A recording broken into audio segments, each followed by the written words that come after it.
കാര്യം ഒരു വർഷത്തേക്ക് നീണ്ടു നിന്നിരുന്നെങ്കിൽ പോലും എനിക്ക് എന്റെ ലോൺ അടയ്ക്കാൻ ബുദ്ധിമുട്ട് വരില്ല. കാര്യം എന്താ, ഒരു വർഷം അടയ്ക്കാനുള്ള കൂടുതൽ തുക എന്റെ ബാങ്ക് അക്കൗണ്ടിൽ എന്തുണ്ടായിരുന്നു, മിച്ചമുണ്ടായിരുന്നു. അതാണ് രാമേട്ടൻ സൂചിപ്പിച്ച, അല്ലെങ്കിൽ രാമേട്ടൻ നാസിം സൂചിപ്പിച്ച പോലെ എന്ത് സംഭവിക്കുന്നത്, നമ്മുടെ പാസീവ് ഇൻകം നമ്മൾ അറിയാതെ നമ്മൾ വർക്ക് ചെയ്തില്ലെങ്കിൽ പോലും നമ്മുടെ അക്കൗണ്ടിലേക്ക് വരുമാനം വന്നുകൊണ്ടേയിരിക്കും. നിലവിൽ ഞാൻ ഏതെങ്കിലും മേഖല ഒരു ജോലി നിങ്ങൾക്ക് പറയാൻ പറ്റുമോ? രാമേട്ടൻ ആയാലും അദ്ദേഹം ഒരു 2 വീലർ മെക്കാനിക്കാണ്, ഒരു വർക്ക്ഷോപ്പ് നടന്നു. ദിവസവും പുള്ളി തന്നെ അവിടെ അധ്വാനിക്കണോ വേണ്ടയോ? 10 വർഷം പണിയെടുത്തു, 15 വർഷം പണിയെടുത്തു, 20 വർഷം പണിയെടുത്തു, ഒരാഴ്ച ഒരു മാസം എന്തെങ്കിലും സാഹചര്യം കൊണ്ട് ജോലി ചെയ്യാൻ പറ്റില്ല, വരുമാനം ഉണ്ടാവും. അതിന് സാർ ഇൻഷുറൻസ് മേഖല ഇരിക്കുന്നു, നാസിം ബിസിനസ് ഇരിക്കുന്നു, പല ആൾക്കാരും പല മേഖല ഇരിക്കുന്നു. സാറും ഗവൺമെന്റ് സർവീസിൽ ഇരിക്കുകയാണ് അല്ലെ? ഒരുപക്ഷെ സാറിനൊക്കെ പെൻഷൻ ഉള്ള കാറ്റഗറി ആയിരുന്നു. പുതിയ ആൾക്കാർക്ക് അനൂപിന്റെ പെൻഷൻ ഉണ്ടോ? ഇല്ല.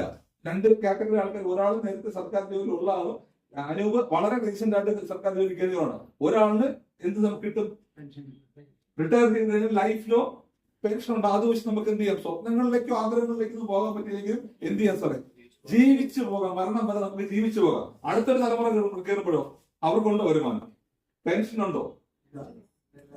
ഇപ്പൊ എനിക്ക് കഴിഞ്ഞ 10 വർഷമായിട്ട് ഗവൺമെന്റ് സർവീസിൽ കയറുന്ന ആൾക്കാർക്ക് എന്തില്ല, പെൻഷൻ ഇല്ല. അവിടെയാണ് ഈ ബിസിനസ്സിലൂടെ ഞാൻ പറഞ്ഞത്, ഒരു വർഷം കോവിഡ് എന്ന സിനാരിയോ നീണ്ടുനിന്നെങ്കിൽ പോലും എനിക്ക് എന്തില്ല, എന്റെ ബാങ്ക് ലോൺ എനിക്കൊരു ബേർഡൻ, എനിക്കൊരു തലവേദനയായിട്ടോ എനിക്കൊരു ഭാരിച്ച ഉത്തരവാദിത്തം എന്റെ മനസ്സിൽ വരില്ലാത്ത. എന്തുകൊണ്ട് ഞാൻ തിരഞ്ഞെടുത്ത മേഖല ഏതായിരുന്നു, ഡയറക്ട് സെല്ലിംഗ് മേഖല. അന്ന് ഒരുപാട് പേര് വീട്ടിലിരുന്ന സമയത്തും എനിക്ക് വരുമാനം ഉണ്ടായിരുന്നില്ലയോ? കേരളത്തിലായിരുന്നു ഇത് വളരെ സ്ട്രിക്റ്റ് ആയിരുന്നു. പുറത്തിറങ്ങാൻ ഒരു പാല് വാങ്ങാൻ പോലും പുറത്തിറങ്ങാൻ പോലീസ് അനുവദിക്കും. പക്ഷെ കേരളത്തിന് പുറത്ത് അത്രയും സ്ട്രിക്റ്റ് അല്ലായിരുന്നു. തമിഴ്നാട്ടിൽ എനിക്ക് നല്ല ടീം ഉണ്ടായിരുന്നു, ബാംഗ്ലൂർ ടീം ഉണ്ടായിരുന്നു, അവിടെ നല്ല ലെവൽ ബിസിനസ് ഉണ്ടായിരുന്നു. വീട്ടിലിരിക്കുന്ന സമയത്ത് ഒരു 3000 രൂപ 4000 രൂപയോ ദിവസവും എന്റെ അക്കൗണ്ടിലേക്ക് വന്നുകൊണ്ടിരുന്നു. ഇത് നിങ്ങൾ പറയുമ്പോൾ ഞാൻ ഏത് ബിസിനസ് എന്ന് പറയുന്നത്, അല്ലെങ്കിൽ ഞാൻ തെരഞ്ഞെടുത്ത മേഖല ശരിയാണോ തെറ്റാണോ? അവിടെയാണ് നിങ്ങളെ ക്ഷണിക്കുന്നത്.